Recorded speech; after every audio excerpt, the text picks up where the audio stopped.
The honourable member for Vancouver East. Well, thank you very much, Madam Speaker. And it's very interesting listening to the debate tonight in the House of Commons here on Bill C-38 and to hear our Conservative colleagues who will tell us that Canada is the best of the best of the best, and they reel off their speaking points.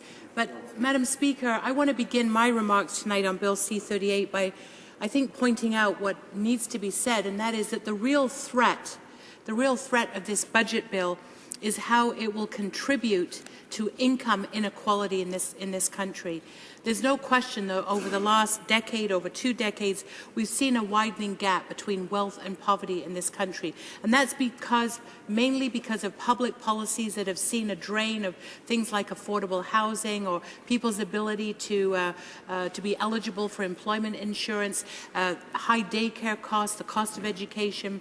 And when we look at the record of this government, it is a terrible record, actually, of this growing inequality in this country. And what I find really offensive about this bill is that it's completely out of tilt. It's completely out of balance. On the one hand, it does nothing to redress things like corporate tax cuts. They've given away now, I think it's more than $60 billion to corporations that are profitable, that actually didn't need a break. But on the other hand, they have stripped away, cut away, stripped away, cut away at the bare essentials that Canadians need.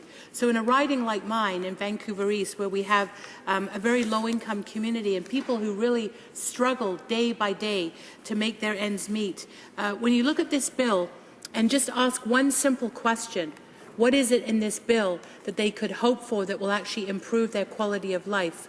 And if you go through this bill, this massive budget through where everything but the kitchen sink has been thrown in, then if you examine it clause by clause and issue by issue, for low-income Canadians, for middle-income Canadians, it is very bad news. Whether you look at employment insurance, where you can't even now get a phone call returned, people who are eligible who can't even get on simply because the services aren't being provided. And I don't fault the people at Service Canada for that, the frontline workers who are struggling to keep up with the call demand.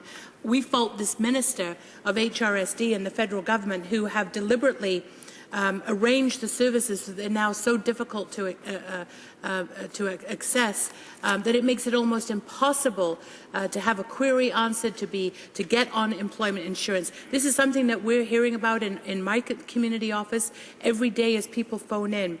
One just has to look at pensions. I recently held a pension forum in my riding of Vancouver East, and people are really worried.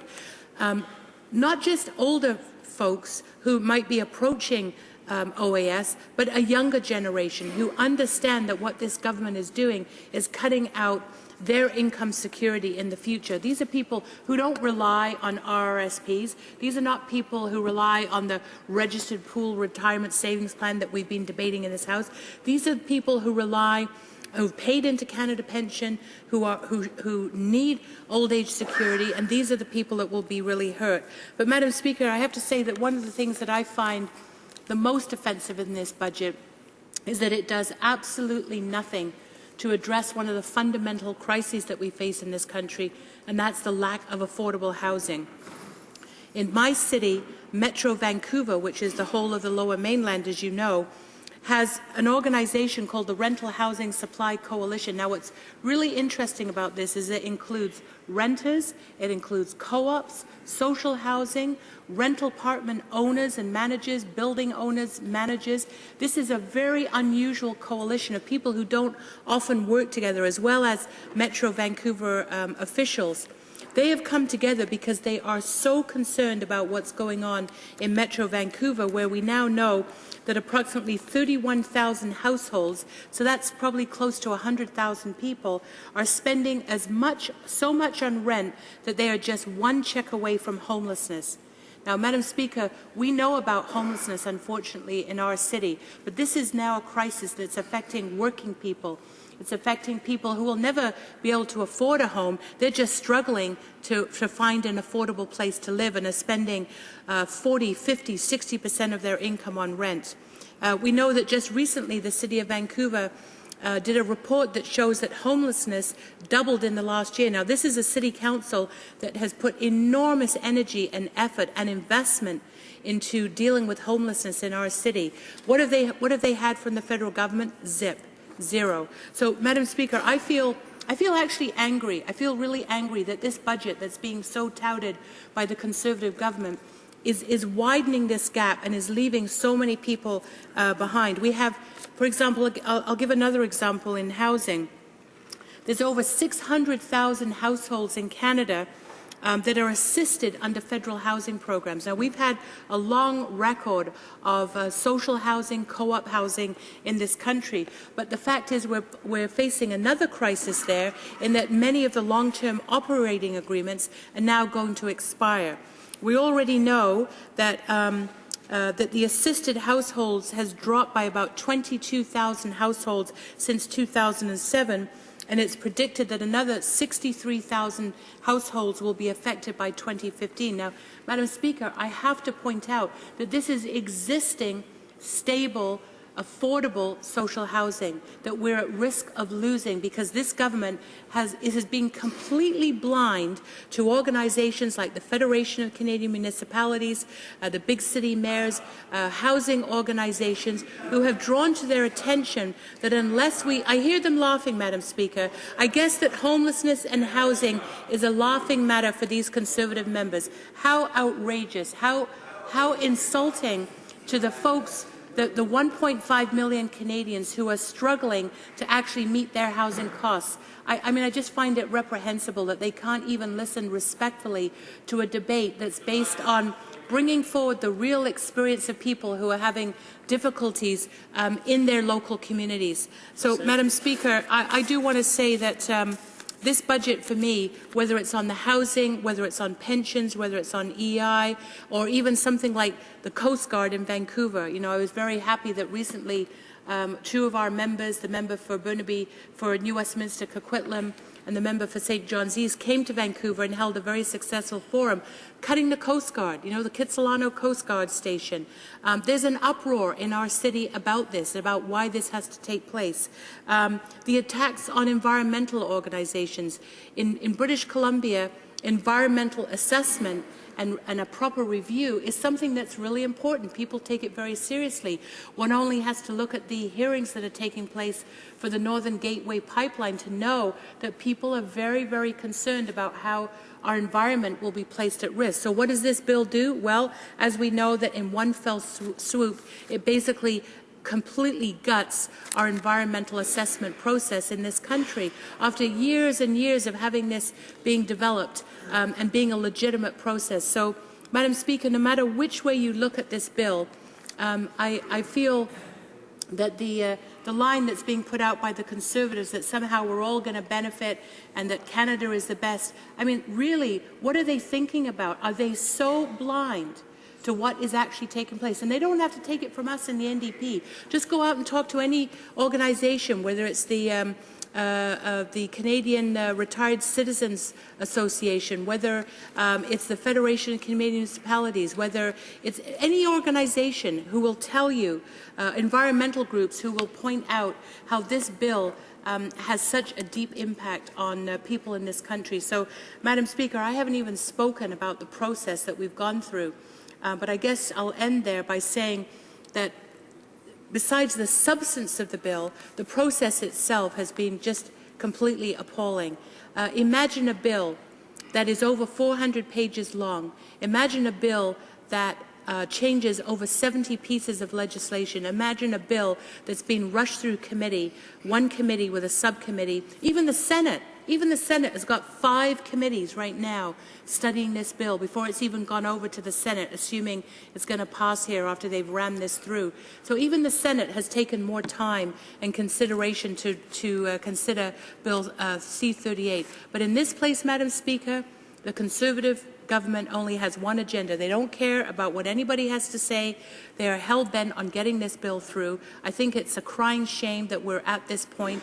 And I think that there are more and more Canadians who are waking up to this. And they may laugh today And they may say, well, we don't really care what people think. But, Madam Speaker, I do want to say that I think they will have a surprise coming, because I think that people who maybe even voted for local Conservative members of Parliament, people who are pensioners, people who are struggling, are very, very upset about this bill and how it will impact on them. So, you know, we're here tonight. We're debating this bill. We're gonna get through to the very end. We're going to use all of the energy that we can to show that the amendments that we've brought to this bill are a reflection of the opposition that Canadians have to this bill, and we're going to do that as much as we can. Thank you, Madam Speaker. Questions and comments. The Honourable Parliamentary Secretary to the Minister of National Defence. Thank you, Madam Speaker, and we will, of course, continue to listen to those who are actually interested in discussing the provisions of the bill. What's extraordinary in the Honourable Member's comments is that there wasn't a single reference to jobs and how they are created. That's what a budget does in advanced economies, in any economy. It sets a framework for economic activity that employs people, that creates growth.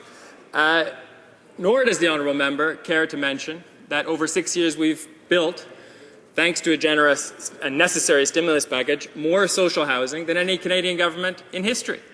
So we're laughing at her inability to cite facts.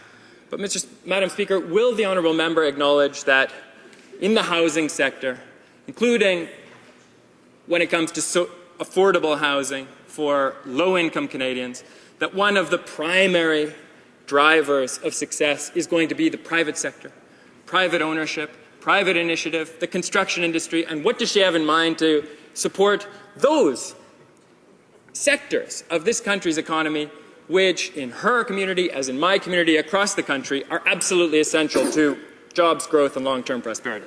The Honourable Member for Vancouver East. Well, thank you very much, Madam Speaker. And jobs are very important, and I can't think of a better way to stimulate the economy and actually produce a good investment and a societal benefit than building affordable housing in terms of good jobs, good for the environment, using our own Canadian resources. And I would excuse me, Madam Speaker, I'm just trying to respond to the member who just asked me a question, who I guess is too agitated. But the fact is, if the member took the time to look at the Metro Vancouver Housing Coalition, he would see that there are apartment owners and managers in that coalition, and they are so concerned about the lack of attention and leadership by the federal government on this issue in our city that it is now a crisis. As I said at the beginning, it's a very unusual coalition that's come together, people who don't usually work together because they're so concerned. To hear this member say that this government has built more social housing than anyone in Canada is simply untrue.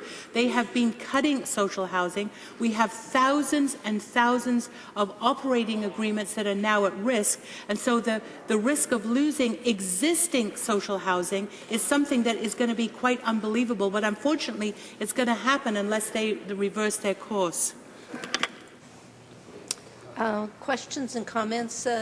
L'honorable député de Aylmer.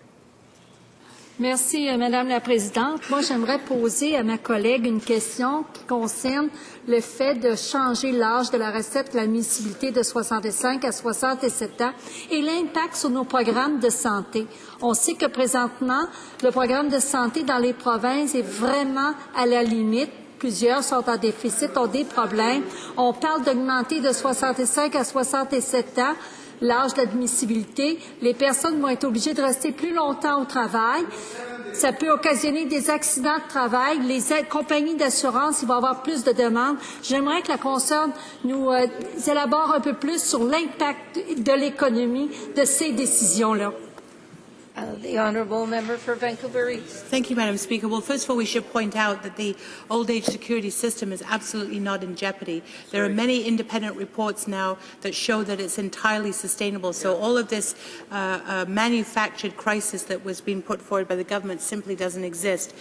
Raising the age of eligibility will have an impact. First of all, it will impact individuals who, if they're low income and can't collect OAS for another 2 years, will actually be possibly forced onto welfare rolls. So it also has a direct impact on provincial costs, and I think, again, people are only just beginning to realize this. I would point out that Susan Eng, who's the Vice President at the Canadian Association of Retired Persons, she puts it very well. She says, rather than selfishly guarding their own interests, as has been suggested, CARP members and other older Canadians are defending an important part of the social safety net and do not want to see it torn up for their children and grandchildren. Debate, the Honourable